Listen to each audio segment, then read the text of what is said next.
শেখ হাসিনা, যার কোনো কমিটমেন্ট নাই, যার কোনো অঙ্গীকার নাই, যে রাজনীতিকে মনে করে একটা প্রতারণা, যে রাজনীতিকে মনে করে যে তার লক্ষ্য এবং উদ্দেশ্য সাধন করা, সেই রাজনীতি তো ফেরত আসতে পারে না, কখনোই সেটা হতে পারে না।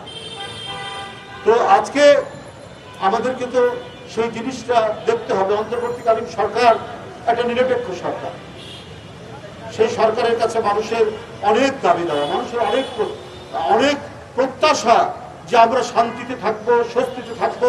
মানুষের শেষ আশ্রয় হচ্ছে আদালত, সেই আদালতে আমরা ন্যায় বিচার পাবো, এটাই তো মানুষ কামনা করে। মানুষ, আমি মনে করি যে সরকারের আন্তরিকতার অভাব আছে তা নয়।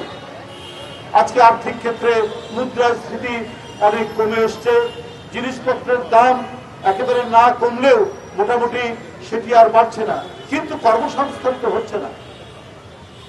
একের পর এক মিল কলকারখানা বন্ধ হয়ে যাচ্ছে, এবং যদি কর্মসংস্থান না থাকে তাহলে দুর্ভিক্ষের আলাদত তৈরি হয়।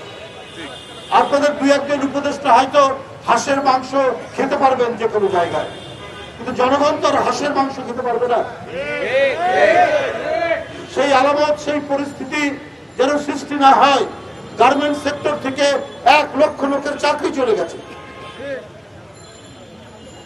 কারণ দোসরদের অনেকেই, আওয়ামী দোসর ফ্যাসিবাদের যারা পূজারী ছিলেন, উপাসনা করতেন, তারা অনেকে মিল মালিক।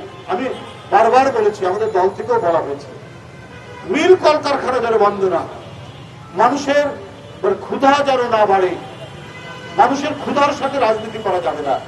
সরকার এগুলো দরকার হলে টেক আপ করবে, দরকার হলে নিলামে বিক্রি করে দিবে, অথবা প্রশাসক দিয়ে চালাবে, কিন্তু কর্মসংস্থান যেন ঠিক থাকে সেই প্রচেষ্টা সরকারকে নিতে হবে।